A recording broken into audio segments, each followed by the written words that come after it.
You're watching the BTC Racing Line. You are now part of the team.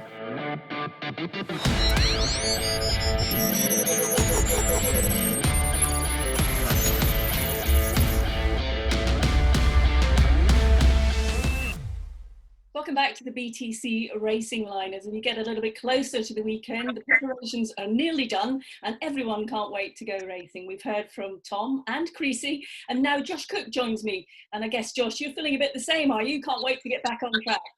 Yeah, obviously it all came to a bit of a abrupt stop after media day, as we all know. But then obviously had the 2-day tyre test at Snetterton, and that kind of got things, moving, and everybody since then is just raring to go. So yeah, been counting down the days, and yeah, it's finally race week. And Donington Park is the first track that we visit at the beginning of this season, and obviously last year in 2019 you had basically the perfect first race. Yeah, I mean, Donington Park's always been a really happy hunting ground for me. I had my first pole position there in touring cars, had my first race win, and yeah, last year again we had a podium.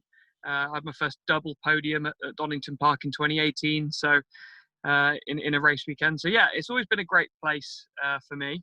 And if we're heading to a circuit where you might feel a little bit rusty, I'm glad that we're going to Donington Park, because it's been a long break, but I know Donington Park really well. So yeah, I'm pleased that we're starting from there, that's for sure.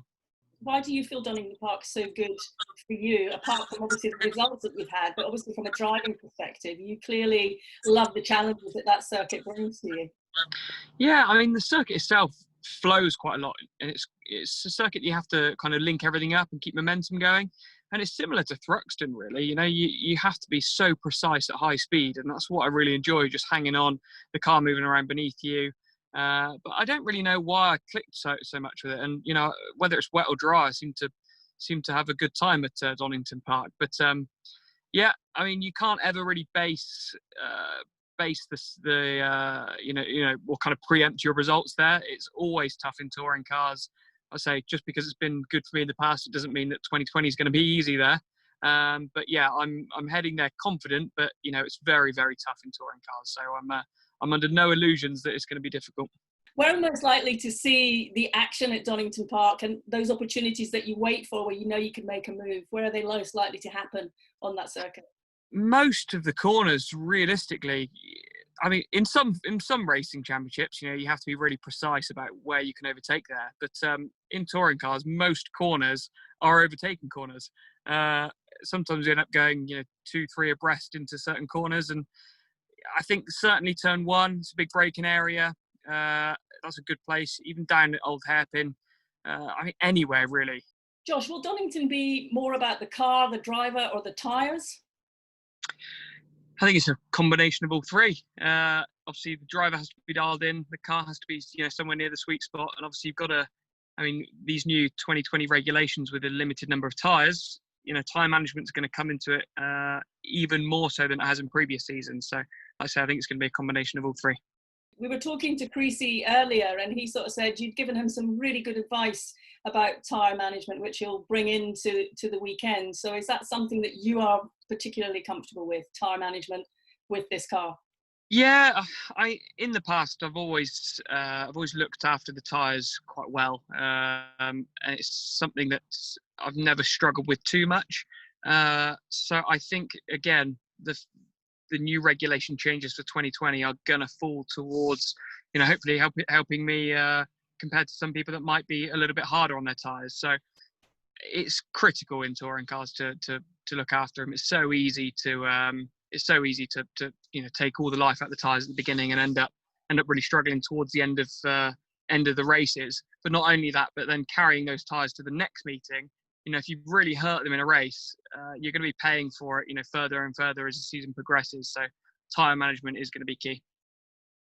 I know this might sound like a really odd question, but Donington Park is renowned for being quite slippery because of the aviation, the planes that go back and forward across the circuit. But we haven't really had many planes flying from East Midlands. Will that make any difference?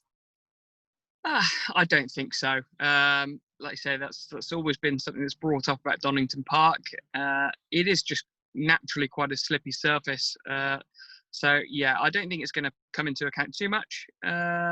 But yeah, I mean, the surface itself, like I say, is always going to be an ice ring, and the circuits are very green as such, which is a term we use in racing when they haven't been used in a long time. You haven't had hundreds of cars pounding around for hundreds of laps, laying a load of rubber down. So the circuit's going to be very green when we get there.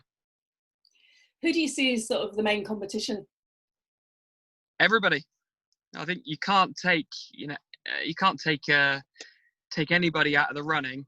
Everybody is quick on their day, and like we know with touring cars, with different weights that come in now and again, you end up with reverse grids as well. There's always a variation in performance, so you can't discount anybody from the running, and that's something that I've definitely learned over the years. And I think it was 2018 we had something like 18 different winners out of 30 races. It's just anybody at any time can win a race, and that's what makes it so interesting.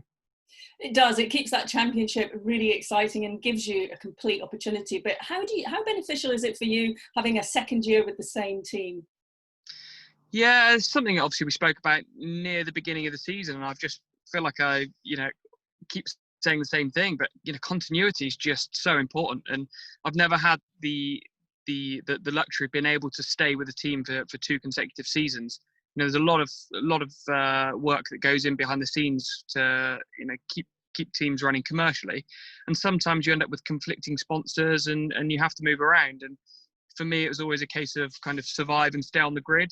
And we've managed to put together a package for 2020, which has allowed us to obviously have that continuity. And we're not going to be arriving at circuits with zero data for this car. We've got 2019 data. I've got a bit of continuity with the same mechanics, the same engineer. So yeah, I'm not heading anywhere wondering what's our car going to be like at this circuit, because we already have a real good catalogue of what the car's like. That must give you confidence, because there's nothing better than feeling confident and satisfied with the tools that you've got to do the job. The rest is up to you. Yeah, I mean, I'm pleased that we've had a longer break in some aspects, because it's given me more time to prepare, for my fitness side of things, which puts you in a better place mentally. And I don't think I've ever been as prepared as I am now for a touring car season, or for any season, in fact. So not only do I feel in a better place, and I've got the continuity, we also got the regulation changes with going to be struggling with tyre allocations, and everything I think is pointing to somewhere where I feel even more comfortable. So I certainly fancy my chances, but again, any DNF, any bit of contact, anything could take you out of the running. So it's just a case of making sure that we finish all those races and just do the best job we can. Well, Josh, thank you so much for chatting to us again, and obviously we wish you well at the weekend, and I can see you're really looking forward to it. I guess you'll be smiling as you drive in those gates. Yeah, for sure. Cannot wait, and it's definitely going to be one to tune in and watch, that's for sure.